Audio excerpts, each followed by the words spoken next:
우리 교회는 새가족이 참 많이 등록하는 교회입니다. 네, 알고 계신가요? 네, 저도 많은 교회는 아니지만 몇 교회에서 사역을 해보았는데 우리 교회만큼 새가족이 많이 오는 교회는 보지 못했던 것 같습니다. 새가족이 오게 되면 이제 교구 사역자로서 이제 새가족 신방을 하게 되고 또 이제 여러 그 다음 과정들을 안내를 하게 되는데요. 다양한 새가족들이 있어 왔는데 제 기억에 남는 한 지체가 있습니다. 그분은 매주 교회에 출석할 수 없는 그런 상황이셨기 때문에 혼자서 신앙생활을 해오셨던 분이셨습니다. 그렇게 혼자서 계속 홀로 신앙생활을 하다가 그렇게 버티다가 더 이상 버티지 못하게 되자 동생의 권유로 이제 교회에 오게 된, 등록하시게 된 그런 분이셨죠. 참 자세한 말씀은 드릴 수 없지만 형편이 매주 예배 참석이 가능하실까, 또 어떤 가정교회 모임 참석은 어려울 수 있겠다, 이런 생각이 드는 그런 형편이셨습니다. 그렇게 교역자의 새가족 신방 이후에 이분을 어느 가정교회로 연결을 시켜드려야 할까, 또 어떤 가장님께 소개를 시켜드려야 할까, 그렇게 교회 공동체 안으로 이렇게 들어오실 수 있게 하려면 어떻게 도와드려야 할까를 계속해서 고민하면서 기도하고 있게 되었습니다. 이처럼 한 사람이 교회 공동체 안으로 들어온다라고 하는 것은 참 많은 생각과 고민과 기도를 필요로 하는 일이죠. 이런 고민을 했던 사람 중에 오늘 성경에 보면 그 한 사람도 또한 등장합니다. 그 사람은 놀랍게도 바울이라는 이름으로 바뀌기 전 사울이 그러했죠. 오늘 말씀은 사도행전 9장입니다. 사도행전 9장은 우리가 잘 아는 사울의 회심 사건이 있는 장이죠. 사울이 다메섹 도상에서 하늘로부터 비춰오는 그 빛을 비춰지게 되고 예수님의 음성을 듣게 되고, 그렇게 해서 사울은 눈이 멀고 3일 동안 먹지도 못하면서 다메섹에서 기도하는 중이었습니다. 그때 사울에게 예수님께서 보내신 그 아나니아로 말미암아서 다시 보게 되고 성령 충만함을 받게 되고, 그리고 사울은 즉시로 세례를 받고 몸이 회복하게 되었죠. 그리고 그 사울은 그리스도인으로서 삶을, 또한 제자로서의 삶을 살아가게 됩니다. 사울은 즉시로 예수가 하나님의 아들이시라고, 예수가 그리스도이시라고 증언하게 되죠. 그런데 이 말을 들은 회당 사람들과 그리고 다메섹 사람들은 놀라게 됩니다. 왜냐하면 바로 얼마 전에 이 다메섹에 온 이 사울이야말로 예수의 이름을 부르는 자는 다 잡아서 예루살렘으로 끌고 가고자 했던 사람이었기 때문이죠. 그런데 그 사울이 도리어 예수가 하나님의 아들이시라고, 또한 메시아 그리스도라고 증언을 하니 거기에 있었던, 다메섹에 있었던 그 유대인들은 당황할 수밖에 없었죠. 그런데 이런 당혹함은 얼마 못 되어서 분노로 바뀌게 됩니다. 유대인들은 이렇게 예수를 전파하는 사울을 그래서 죽이기로 작정을 했죠. 이들 유대인의 입장에서 보자면 자신들이 믿고 따랐던 이 사울은 어쩌면 리더 혹은 리더 후보생이었을 것입니다. 그런데 이런 리더 혹은 리더 후보생이 자신이 신뢰하는 그 율법을 배신하고, 그래서 자신이 이단이라고 생각하는 그 단체에 넘어갔을 뿐만 아니라 앞장서서 율법을 더럽히고 있는 그런 배신자가 되어버렸던 것이죠. 그러니 유대인들의 입장에서 사울은 죽일 수밖에 없는, 혹은 죽일 정도로 미운 그런 대상이 되었던 것입니다. 하지만 이런 다메섹 지역에서의 사울 암살 계획에 대해서 이제 사울에게 알려지게 되었고 사울은 도망칠 수 있게 되었습니다. 자, 이런 상황에서 사울은 어디로 가야 될까요? 어디로 가야 될까요? 사울이 예루살렘을 출발할 때만 해도 제자들을 향한 살기가 등등했었습니다. 또한 예루살렘에 있어 큰 박해가 있었을 그때에 사울은 맨 앞자리에 있었죠. 예수를 믿는 자가 있다면 각 집에 어떻게 보면 쳐들어가서 남자든 여자든 끌어내서 감옥에 넘기는 그런 역할을 해왔습니다. 심지어 예루살렘에서 가장 존경받는 그 스데반 집사가 순교할 때 그 자리에서 그는 그 순교가 죄인에게 마땅한 처형이었다고 긍정하는 듯한 말도 했었죠. 그랬던 사울이 다메섹에 다녀오고 나서는 어디로 향합니까? 예루살렘에 있는 제자들에게 향하게 됩니다. 우리 26절 말씀, 본문의 26절 말씀 다시 한번 읽어보겠습니다. 사울이 예루살렘에 가서 제자들을 사귀고자 하나 다 두려워하여 그가 제자됨을 믿지 아니하니. 아멘. 사실 사도행전에는 이 사울이 다메섹에서 있었던 일 바로 다음에 예루살렘으로 올라간 것처럼 묘사가 되어 있습니다. 하지만 갈라디아서 1장을 보면 그 사이에는 3년이라는 시간이 흘렀다고 기록을 하고 있죠. 3년의 시간이 흘렀지만 사울이라고 하는 이 악명은 쉽게 없어지지 않았던 것입니다. 어쩌면 사울에 의해서 감옥에 끌려갔다가 나온 그런 지체들이 예루살렘 교회에 여전히 있었을 수도 있습니다. 아니면 그 사울로 인하여서 감옥에서 죽게 된, 그래서 유가족들이 교회 공동체 안에 있었을지도 모르죠. 그런 상황에서 사울은 예루살렘 교회를 방문하였던 것입니다.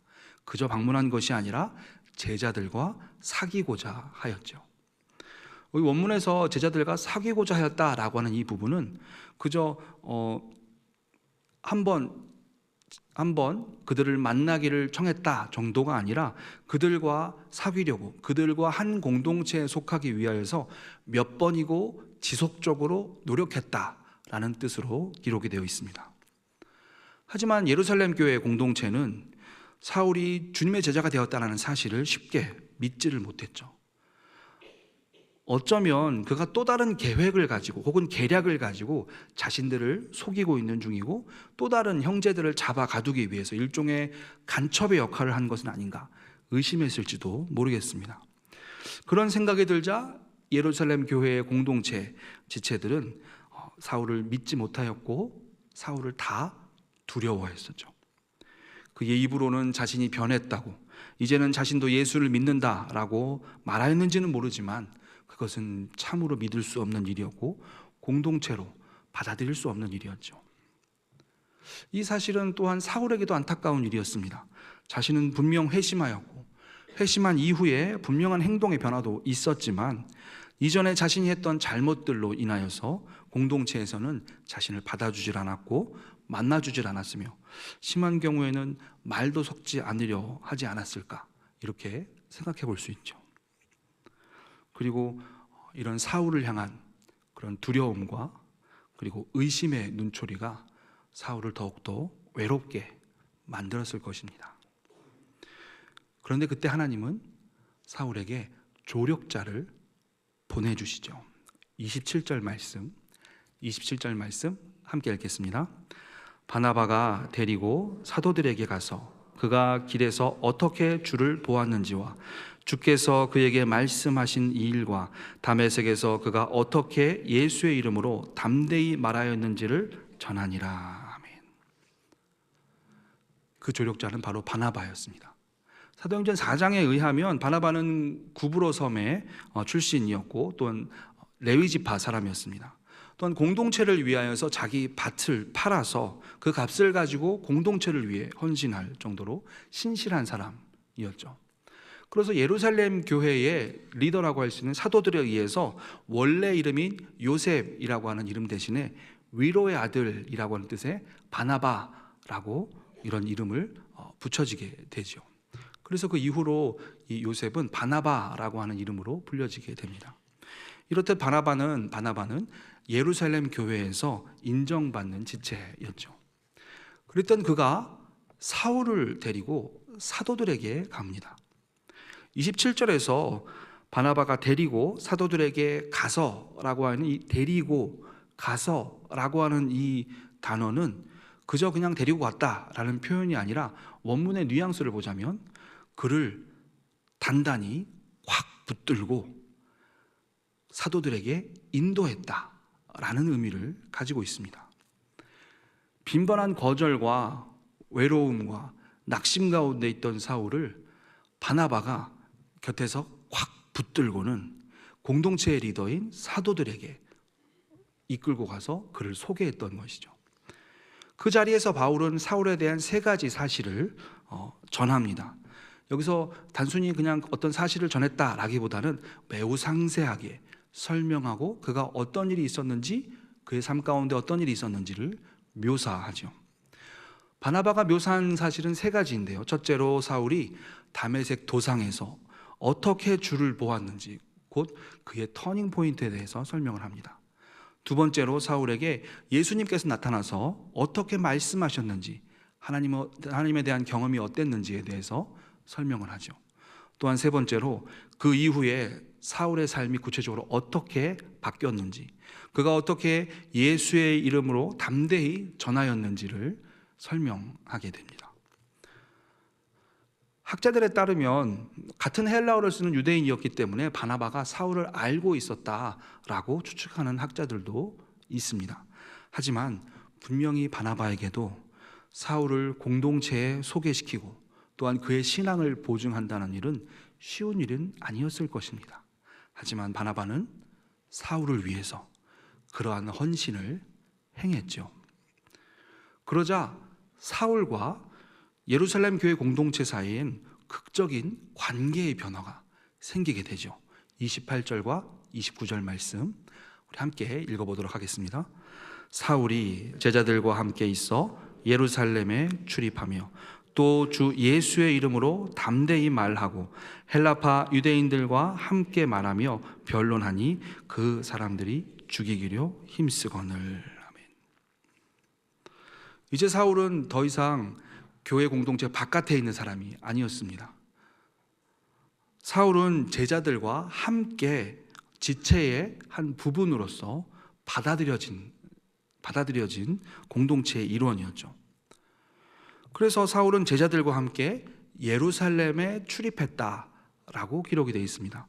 여기서 예루살렘에 출입했다라고 하는 것은 예루살렘이라는 도시를 그저 들어갔다 나왔다라는 의미가 아니라 그들과 함께 안으로 들어갔다가 또한 밖으로 나왔다라는 의미로 예루살렘에 있는 여러 성도들의 가정들을 돌아다니면서, 그러니까 예루살렘 가정교회를 함께 들어가며 나오는 그런 교제 방문을 한 것으로 보여집니다.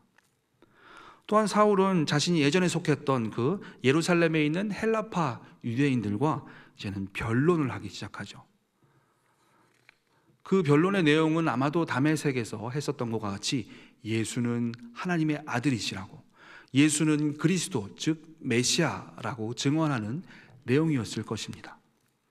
또한 이러한 변론은 한 번으로 끝나지 않고 지속적으로 헬라파 유대인들에게 지속적으로 변론이 이루어지게 되죠.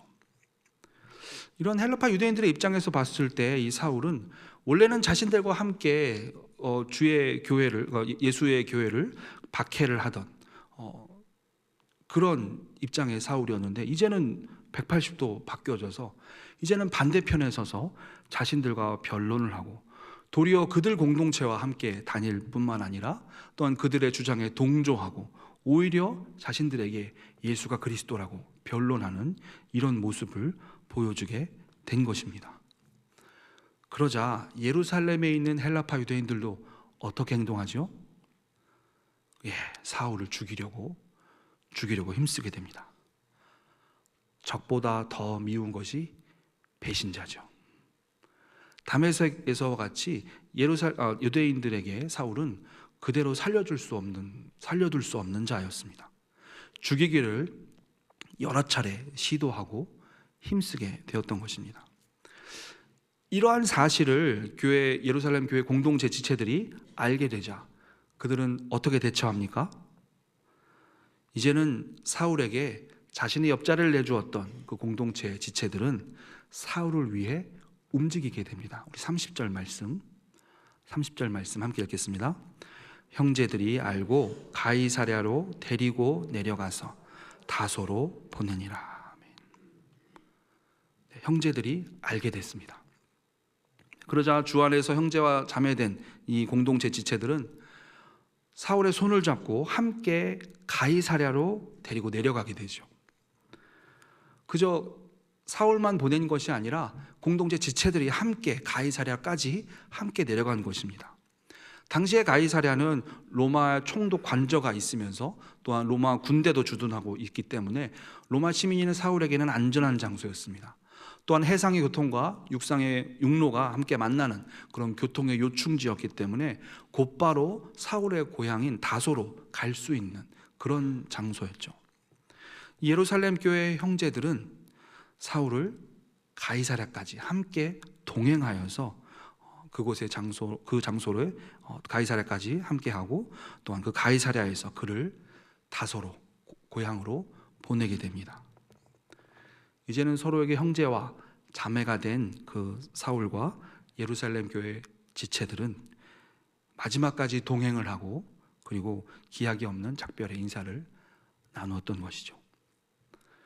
그리고 오늘 누가복음을 기록한 누가는 이 사건 직후에 교회 공동체가 평안해졌음을 마지막으로 증언합니다. 우리 31절 말씀 함께 읽겠습니다.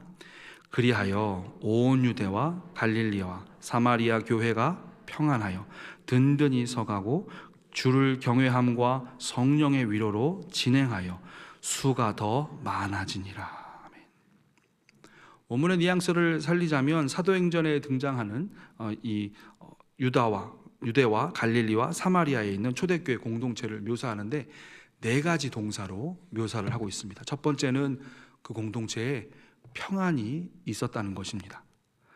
세상으로부터는 끝없는 박해와 고난이 있었지만 그 공동체 안에는 속에서부터 흘러나오는 평안을 가지고 있었다라고 표현을 합니다. 또한 두 번째로 그 공동체에는 든든히 세워져 가고 있었던 것이죠. 초대교회 공동체는 그렇게 또 한 번의 귀한 경험을 하게 됩니다. 그렇게 경험을 하면서 점점 더 든든히 세워져 갔던 것이죠. 자신을 핍박했던 지체가 이제는 공동체 지체로 변화되어서 공동체 안으로 들어오는 경험을 그 예루살렘 교회는 하게 됩니다. 또한 그가 복음 안에서 얼마나 어떻게 변화되었는지를 경험하는 시간을 공동체가 경험하게 되었죠. 그렇게 공동체를 핍박하던 그가 주의 제자가 되어 도리어 복음을 위해 변론하는 모습을 보게 되었고 그와 함께 떡을 나누며 삶을 나누는 그런 경험을 하게 되었습니다. 또한 그가 생명의 위협을 당했을 때 함께 손을 잡아주며 그와 함께 동행하며 그를 위해 최선을 다해 섬기는 경험도 하게 되었죠. 추후에는 아마 그를 통해서 하나님께서 얼마나 대단한 사역을 했는지 듣게 되었을 것입니다. 또한 그를 통해서 복음이 얼마나 편만하게 전해졌는지 그 소식을 접하고는 감격하며 기뻐했을 것이죠. 그렇게 교회는 든든히 세워져 갑니다. 그리고 세 번째로 그 공동체는 그렇게 살아갔습니다. 31절 말씀을 보시면 31절 다시 한번 띄워주시겠어요? 네, 31절 말씀을 보시면 주를 경외함과 성령의 위로로 진행하여 라고 되어 있죠. 여기서 진행하여 라고 하는 단어는 살아갔다라는 의미입니다. 그러니까 주 하나님의 뜻을 실천하며 그렇게 살아갔다라는 거죠. 소수의 몇 명만 그렇게 신앙적으로 영향적인 모습을 보인 것이 아니라 교회 공동체 전체가 하나님께서 기뻐하시는 모습으로 삶을 살아갔다라는 것입니다.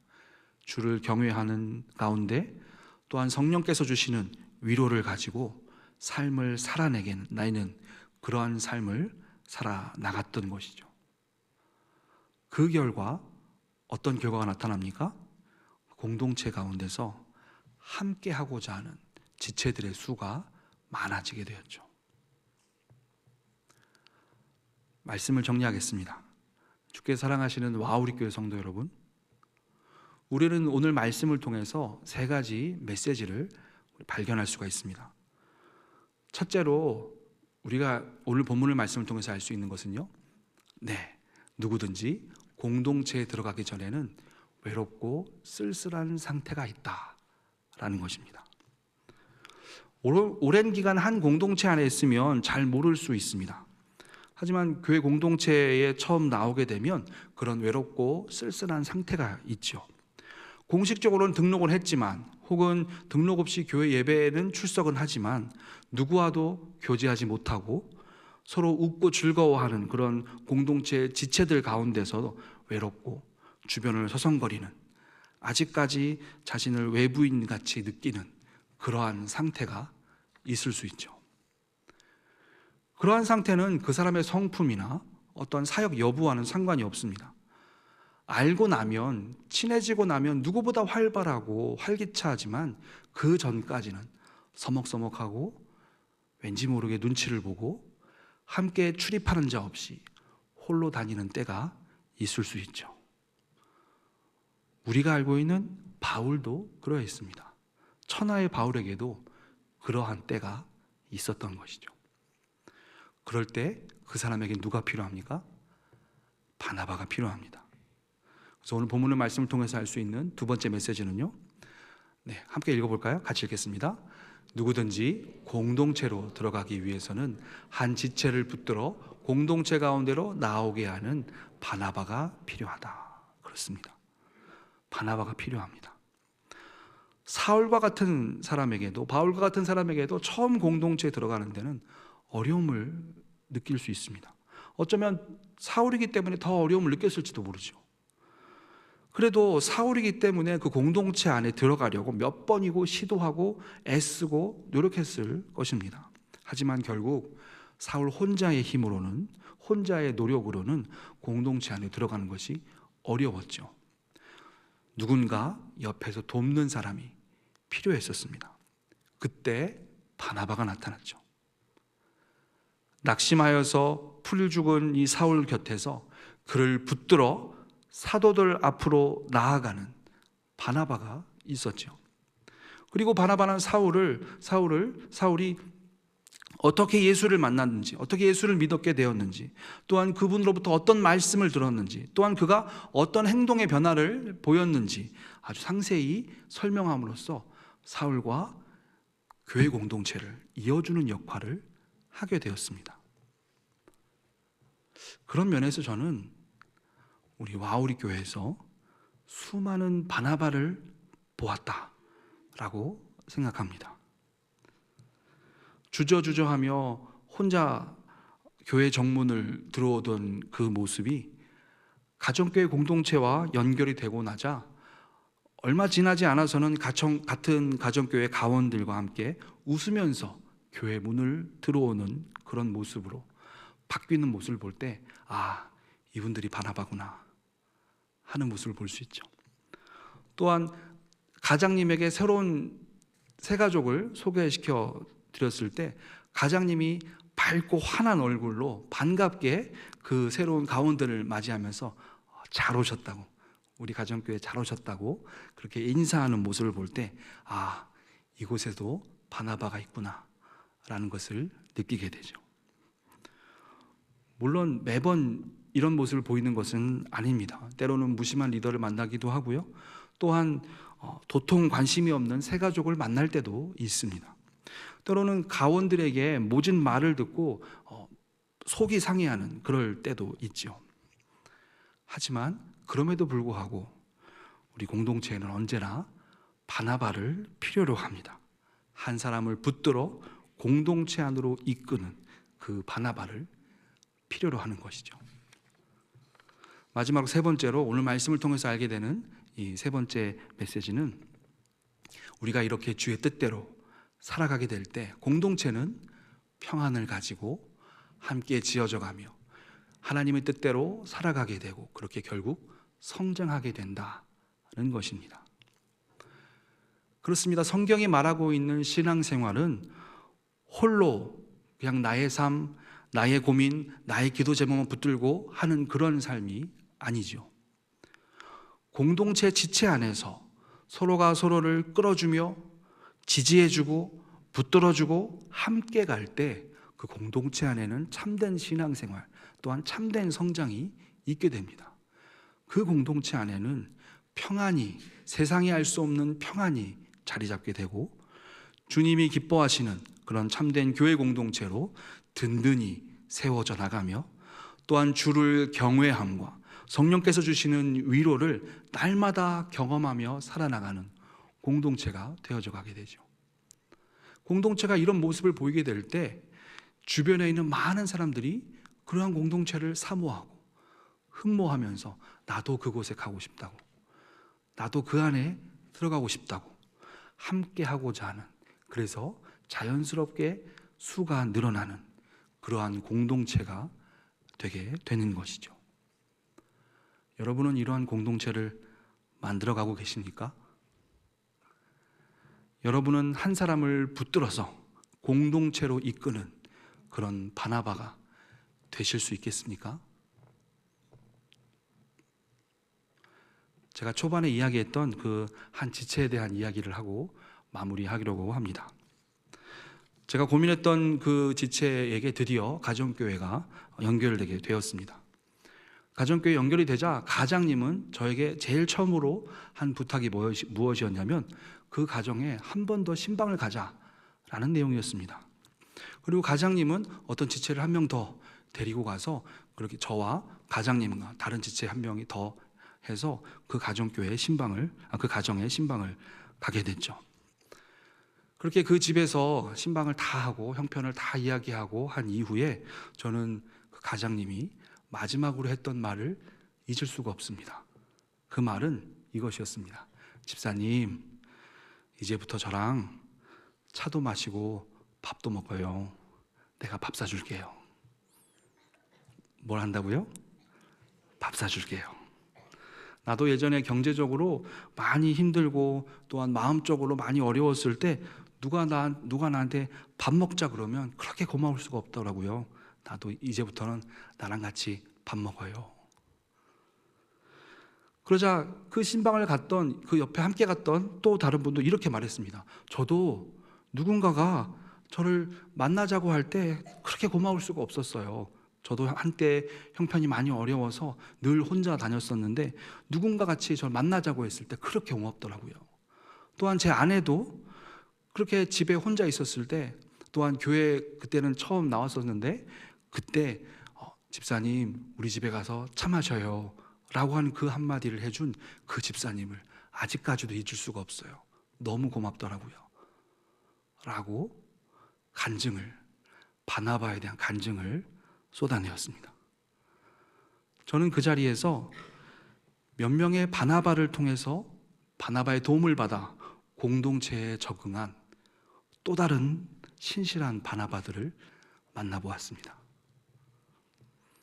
여러분은 가정교회에서 또한 부서에서 이런 바나바 역할을 하고 계십니까?